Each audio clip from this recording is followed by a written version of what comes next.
Hi hello good morning. Welcome back to my channel. Today క్లాస్లో మనం AP new సిలబస్లో ఉండేటటువంటి 9th chapter algebraic expressions and identities గురించి discuss చేసుకుందాం. అందులో ఉండే ఫస్ట్ ఎక్సర్సైజ్ గురించి. ఓకే, ఫస్ట్ ఎక్సర్సైజ్ మీకు స్టార్ట్ చేసే ముందు ఒకసారి ఇంట్రడక్షన్ గురించి చెప్పుకుందాం. ఇంట్రడక్షన్ ఆల్రెడీ నేను ఆల్జీబ్రిక్ ఎక్స్ప్రెషన్స్ అండ్ ఐడెంటిటీస్ అని ఇంట్రడక్షన్ ఇవ్వడం జరిగింది.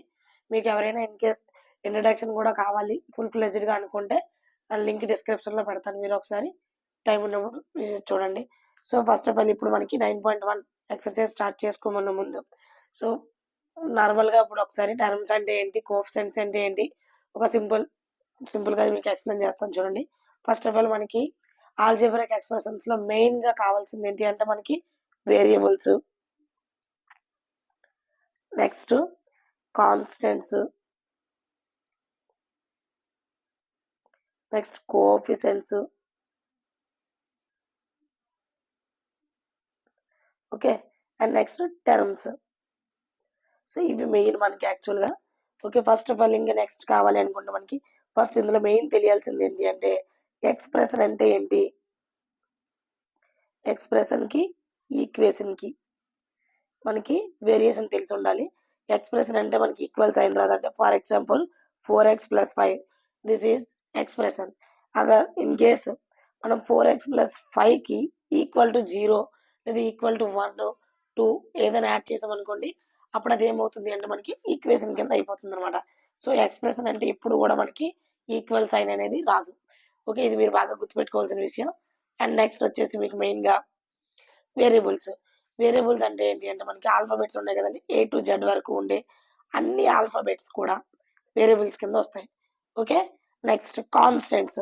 కాన్స్టెంట్ అంటే నంబర్స్, హోల్ నెంబర్స్ కానీ ఇంటీజర్స్ కానీ, అంటే ఫర్ ఎగ్జాంపుల్ 1 2 3 4 ఈ నెంబర్స్, నెక్స్ట్ 0.4 లేదా 1.5 అంటే డెసిమల్ నెంబర్స్, లేదంటే 1/2 5/6 ఇలా ఉండే ఫ్రాక్షన్స్ నెంబర్స్ కానీ ఏదైనా సరే నెంబర్స్ అన్ని కూడా మనకి కాన్స్టెంట్స్ లోకి వస్తాయి అనమాట.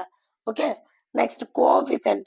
ఈ రెండింటి యొక్క కాంబినేషన్ అంటే మల్టిప్లికేషన్, మల్టిపుల్ ఆఫ్, సింపుల్ గా అంటే multiple of variable and constant. Okay, ఈ రెండింటిని మల్టిపుల్ చేస్తే వచ్చేది మనకి కోఎఫిషియంట్ కింద చెప్పుకుంటాం.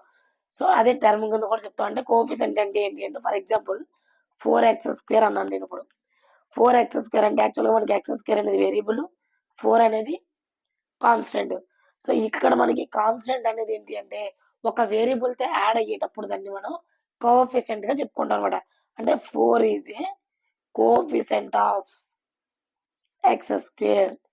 అంటే ఇప్పుడు 4 అనేది ఏమైంది మనకి కాన్స్టెంట్ ప్లేస్ నుంచి కోఎఫిషియంట్ కి షిఫ్ట్ అయిపోయింది అనమాట. అంటే మనం దేంతో కూడా అటాచ్ లేకుండా సింపుల్ గా నెంబర్ రైట్ చేసినట్లయితే అది మనకి కాన్స్టెంట్ అవుతుంది. ఇన్ కేస్ అదే కాన్స్టెంట్ ఒక నెంబర్ ని మనం ఒక వేరియబుల్ తో కానీ అటాచ్ చేసి రైట్ చేసినట్లయితే అది కోఎఫిషియంట్ అవుతుంది అనమాట. ఓకే, ఇది కోఎఫిషియంట్. Next terms. ఈ రెండింటి యొక్క మల్టిప్లికేషన్ ఏదైతే ఉంటుందో multiple of variable and constant. అంటే ఇప్పుడు ఇక్కడ రాశాను కదండి మీకు 4x² this is the one of the term. In case 3x² + 5y ఇది కూడా మనకి టర్మ్స్ కింద వస్తాయి. కాకపోతే ఇందులో 2 టర్మ్స్ ఉన్నాయి. సో సింగిల్ టర్మ్స్ అంటే 4x² 7x 8y -z² లేదా -xyz. సో ఇలా అన్ని కూడా మనం కాంబినేషన్ లో ఉండేవన్నీ టర్మ్స్ అనుకుంటాం. ఓకే, ఇప్పుడు మీకు అర్థమైంది కదా కోఎఫిషియంట్స్ అంటే ఏంటి, టర్మ్స్ అంటే ఏంటి, వేరియబుల్స్ అంటే ఏంటి, కాన్స్టెంట్స్ అంటే ఏంటి. ఓకే, ఇప్పుడు మనం ఎక్సర్సైజ్ స్టార్ట్ చేసుకుందాం. ఓకే, ఎక్సర్సైజ్ లో ఫస్ట్ ప్రాబ్లం చూడండి ఒకసారి. మనకి identify the terms their coefficients of each of the following expressions. అంటే మనకి ఏంటంటే ఎక్సర్సైజ్ లో ఫస్ట్ ప్రాబ్లం లో కొన్ని ఎక్స్ప్రెషన్స్ అనేవి ఇవ్వడం జరిగింది. ఆ ఇచ్చిన ఎక్స్ప్రెషన్స్ కి మనం ఏం చేయాలి అంటే ఆ ఇచ్చిన ఎక్స్ప్రెషన్స్ యొక్క టర్మ్స్ ని కోఎఫిషియంట్స్ ని మనం సపరేట్ చేసి రైట్ చేయాలన్నమాట. ఓకే, చూడండి ఇక్కడ ఫస్ట్ ప్రాబ్లం 5xyz² - 3zy. ఇది z, ఇది 2 లా కనిపిస్తుంది మీకు, 3zy. ఓకే, సో ఇప్పుడు మనం దీన్ని టర్మ్స్ వేర్ చేయాలి. టర్మ్స్ ని ఎలా వేర్ చేస్తాము, ఏదైనా ఒక ప్లస్ సింబల్ కానీ రెండు టర్మ్స్ మధ్యలో ఒక ప్లస్ సింబల్ మైనస్ సింబల్ వచ్చినట్లయితే ఆ రెండు కూడా మనం సపరేట్ చేయొచ్చు. అంటే చూడండి సింపుల్గా ఇది మనకి ఒక టర్మ్, ఇది మనకి ఒక టర్మ్ అనమాట. అంటే ఇక్కడ 2 టర్మ్స్ ఉన్నాయి. సో 5xy(z² అనేది ఒక టర్మ్, 3zy అనేది ఒక టర్మ్. బట్ ఇక్కడ మనకి సైన్ కూడా వెరీ వెరీ ఇంపార్టెంట్ అండి. ప్లస్ ఉంటే మనం మెన్షన్ చేయాల్సిన పని లేదు. ఇన్ కేస్ మైనస్ గాని ఉన్నట్లయితే 100% మెన్షన్ చేయాల్సి వస్తుంది. ఇక్కడ మైనస్ ఉంది కాబట్టి -3zy. మీకు కోఎఫిషియంట్ చెప్పాను కదా, వేరియబుల్తో పాటు ఉండే నెంబరు. అంటే ఇక్కడ మనకి xyz² తో పాటు ఏముంది, ఇక్కడ మనకి 5 ఉంది. అంటే ఇక్కడ 5 అనేది కోఎఫిషియంట్. ఇక్కడ ఏమొస్తుంది -3 అనేది కోఎఫిషియంట్. ఓకే, నెక్స్ట్ ఇక్కడ చూడండి ఎన్ని టర్మ్స్ ఉన్నాయి.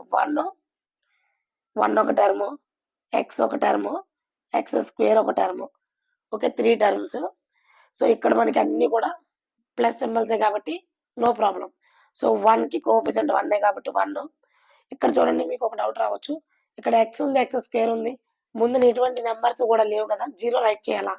సో 0 ఎప్పుడు కూడా రైట్ చేయకూడదండి. కోఎఫిషియంట్ లో 0 వచ్చింది అంటే ఆ టర్మ్ అనేది కంప్లీట్ గా ఇన్వాల్యుబుల్, అంటే 0 అయిపోతుంది. సో అంటే మనం ఏంటి అంటే 0 అనేది రైట్ చేయం. సో దీనికి ముందు ఎటువంటి నెంబరు మనకి కనిపించలేదు అంటే సో సింపుల్ గా అక్కడ మనకి 1 ఉన్నట్టుగా లెక్క అనమాట. అంటే దీన్ని ఎలా రైట్ చేసుకోవచ్చు, 1 × x². ఆబ్వియస్లీ ఇక్కడ 1 అనేది కోఎఫిషియంట్, ఇక్కడ కూడా 1 అనేది కోఎఫిషియంట్. ఓకే, నెక్స్ట్ ఇక్కడ చూడండి. సో ఇక్కడ 4x² y². సో ఇక్కడ చూడండి మళ్ళీ మైనస్ సైన్ వచ్చింది. So -4x² y² z². ఇక్కడ ప్లస్ ఉంది కాబట్టి సింపుల్ గా z² రైట్ చేసుకోవచ్చు. ఓకే, సో ఇక్కడ మనకి కోఎఫిషియంట్ ఏం కనిపిస్తుందండి, 4. ఇక్కడ -4. ఇక్కడ z దగ్గర ఏమీ లేదు కాబట్టి ఆబ్వియస్లీ 1 అనేది వస్తుంది అనమాట. ఓకే, సో నెక్స్ట్ ఇక్కడ చూడండి టర్మ్స్ కొంచెం 3 -pq and next qr -rp. So 3 అంటే ఇక్కడ కోఎఫిషియంట్ 3 వస్తుంది. సో నెక్స్ట్ ఇక్కడ చూడండి -p × y. అంటే ఇక్కడ ఎలా వస్తుంది మీకు ఆల్రెడీ చెప్పాను కదా, 1 × -pq అంటే -1. ఇక్కడ 1, ఇక్కడ మళ్ళీ అగైన్ -1. ఓకే, నెక్స్ట్ ఇక్కడ చూడండి మీకు ఇక్కడ ఫ్రాక్షన్స్ వచ్చాయి. x/2 ఒక టర్మ్, సో y/2 ఒక టర్మ్, -xy అనేది ఒక టర్మ్. ఓకే, సో xy అంటే దీన్ని ఎలా రైట్ చేయొచ్చు, 1/2 × x, 1/2 × y. ఓకే, ఇక్కడ equal to -1 × xy. Are you understand? అంటే ఇక్కడ మన కోఎఫిషియంట్ ఏమవుతుంది 1/2. So at the same time 1/2, ఇక్కడ -1. ఇక్కడ చూడండి డెసిమల్స్ వచ్చాయి. సో ఫస్ట్ 0.3a ఒక టర్మ్, -0.6ab ఒక టర్మ్, 0.5b ఒక టర్మ్. ఓకే, ఇక్కడ చూడండి మన కోఎఫిషియంట్ అంటే ఏం లేదు, మనకి వేరియబుల్స్ కాకుండా ఉండే నెంబర్స్ అన్ని కూడా కోఎఫిషియంట్సే. అంటే ఇక్కడ మనకి 0.3 coefficient, -0.6 coefficient, 0.5 is the coefficient. In case మీకు డౌట్ వస్తే ఇక్కడ రైట్ చేసుకోవచ్చు, 0.3 × a -0.6 × ab, so 0.5 × b.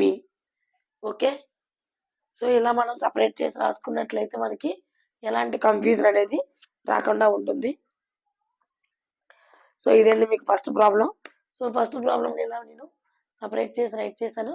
So దీనికి ఇంకా మీకు కన్ఫ్యూజన్గా ఉంది అనుకుంటే లైన్స్ కొట్టేసి మీకు చూపిస్తాను. చూడండి ఒకసారి, ఏ సమ్ కసము చూడండి, సింపుల్గా మీకు అన్ని కూడా లైన్స్ కొట్టేసి మీకు ఇక్కడ చూపించాను. సో ఇది మీకు ఫస్ట్ ప్రాబ్లం 9.1 ఎక్సర్సైజ్లో.